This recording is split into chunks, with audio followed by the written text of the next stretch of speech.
Okay, so Assalamu alaikum. In this video, we'll take a look at the nephrotic changes related to diabetes. जब duration of diabetes और you can से poor control हो diabetes का duration ज़्यादा हो जाए, तब जो किडनी में चेंजेस आते हैं, इस वजह से इसको हम क्रोनिक कॉम्प्लिकेशंस कह सकते हैं डायबिटीज़ की। और इससे मोस्टली हम देखते हैं कि स्मॉल वेजल्स इन्वॉल्व होती हैं, माइक्रो एंजियोपैथी होती है, बट लार्जर वेजल्स भी इन्वॉल्व हो सकती हैं। ठीक है, तो इस सारे प्रोसेस को हम स्टडी करते हैं इन द डायबिटिक नेफ्रोपैथी। और एग्जैक्ट ऐसे क्वेश्चन आता है कि what are the kidney related changes in response to chronic diabetes. ठीक है, तो इसमें हम इसके जो चेंजेस होते हैं, जो डायबिटिक नेफ्रोपैथी में जो कॉम्प्लिकेशंस आ रहे हैं, उसमें उसको हम तीन कैटेगरीज में डालते हैं। तो उसमें ग्लोमेरुलर लीजन्स आ रही हैं eight the level of glomerular capillaries, जो कि ताकि माइक्रो एंजियोपैथिक लीजन्स हैं। Second is the renal vascular lesions, जो कि थोड़े लार्जर वेजल्स के लेवल पर होती हैं, जिसमें हम आर्टेरियोलोस्क्लेरोसिस देखते हैं, एथेरोस्क्लेरोसिस देखते हैं। थर्ड इज़ द पायलोनेफ्राइटिस, जो डायबिटीज़ रिलेटेड इन्फेक्शन है किडनी की। Definitely diabetics are immuno compromise, तो उसमें जो पायलोनेफ्राइटिस होगा, एक तो वो होगा भी ज़्यादा, दूसरा उसका रिजॉल्व होने का चांस भी कम होगा as compare to non diabetics. ठीक है, तो pyelonephritis most important is the necrotising papillitis, तो इसको भी हम आगे स्टडी करेंगे। तो जो ग्लोमेरुलर लीजन्स हैं,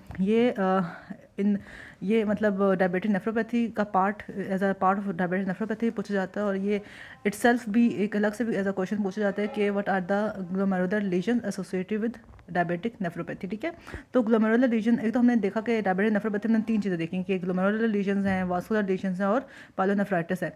अगर हम ग्लोमेरुलर लीजन्स की बात करें तो इसमें हम फर्दर फिर तीन चीज़ें ही देखेंगे। Number one is the capillary basement membrane thickening, number two is diffuse glomerular sclerosis, and number three is nodular glomerular sclerosis. ठीक है, तो basement membrane thickening, diffuse glomerular sclerosis, जिसको हम मेसेंजियल स्क्लेरोसिस भी कहते हैं, but both are one and the same thing, glomerular sclerosis कहें या मेसेंजियल स्क्लेरोसिस कहें।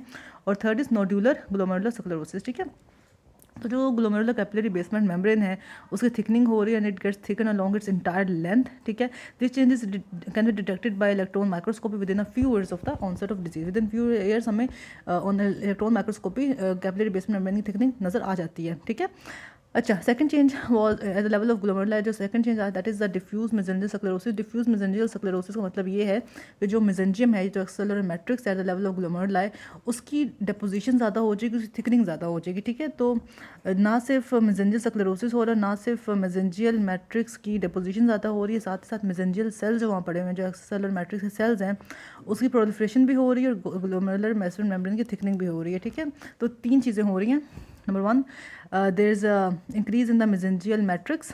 ठीक है, जिसको हम there is a diffuse increase in the mesangial matrix, को हम डिफ्यूज मेसेंजियल स्क्लेरोसिस भी कहते हैं। और along with that there is a proliferation of mesangial cells and thickening of the basement membrane. तो बेसमेंट मेम्ब्रेन की थिकनिंग, मेसेंजियल सेल प्रोलिफरेशन और increased mesangium और इंक्रीज मेसेंजियल मैट्रिक्स, इसको हम कंबाइन करके कहते हैं this is diffuse mesangial sclerosis. ठीक है, और ये after 10 years duration of diabetes हमें नजर आते हैं ये वाला चेंज। और अगर ये स्फीयर हो जाए, सपोज मेसेंजियल स्क्लेरोसिस स्फीयर हो जाए, तो नेफ्रोटिक सिंड्रोम की कंप्लेन आती है, ट्रायल होता है हाइपोएल्बुमिनिया का और प्रोटीन यूरिया का और एडिमा का। ठीक है, तो ये हमने चीज़ें देख ली जो डिफ्यूज मेसेंजियल स्क्लेरोसिस में थी। लेकिन डिफ्यूज मेसेंजियल स्क्लेरोसिस हमें एज रिलेटेड भी मिलती है या हाइपरटेंशन में भी होती है और ये डायबिटीज़ में भी होती है। तो this is not specific for diabetes.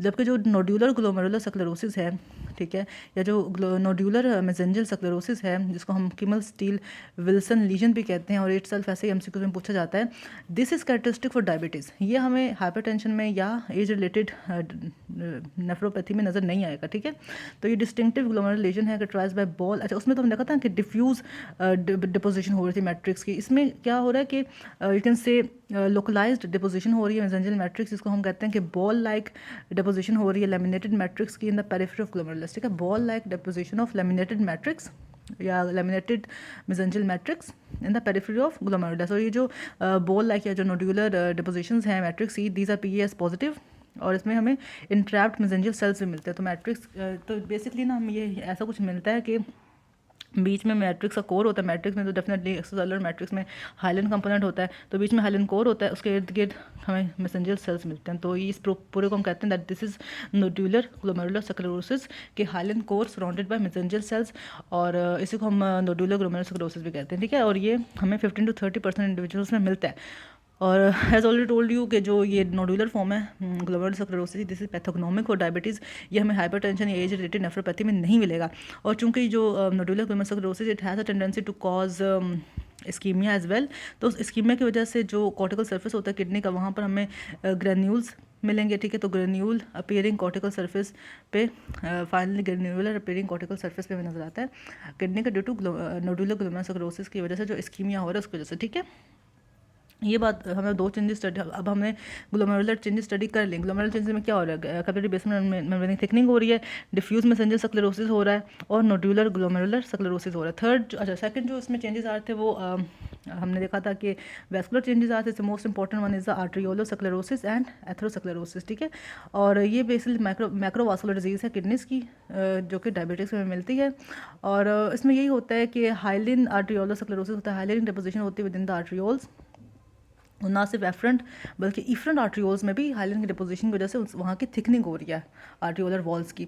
लेकिन हम ये देखते हैं कि और किसी भी डिजीज़ में ना एज सच इफरेंट आर्ट्रियोल्स की इन्वॉल्वमेंट नहीं होती, लेकिन जो डायबिटीज़ में इफरेंट आर्ट्रियोल्स में आर्ट्रियोलो स्क्लेरोसिस है, that is only common in diabetics, ठीक है। तो जो इफरेंट आर्ट्रियोलो स्क्लेरोसिस है, जो कि हमें नज़र आ भी रहा है, एफरेंट के साथ साथ इफरेंट की भी जो इन्वॉल्वमेंट है, ये हमें जस्ट डायबिटिक्स में मिलती है। तो this is characteristic for diabetics, afferent and efferent hyaline आर्ट्रियोलो स्क्लेरोसिस। ये बात होगी। थर्ड जो रीनल रिलेटेड चेंज है in case of diabetics, that was pyelonephritis. और पायलोनेफ्राइटिस में एक्यूट और क्रोनिक इन्फ्लेमेशन होती है किडनीज की, जो कि स्टार्ट तो इंटरस्टिशियम से होती है बट बाद में वो रीनल ट्यूब्यूल्स को भी इन्वॉल्व कर लेती है।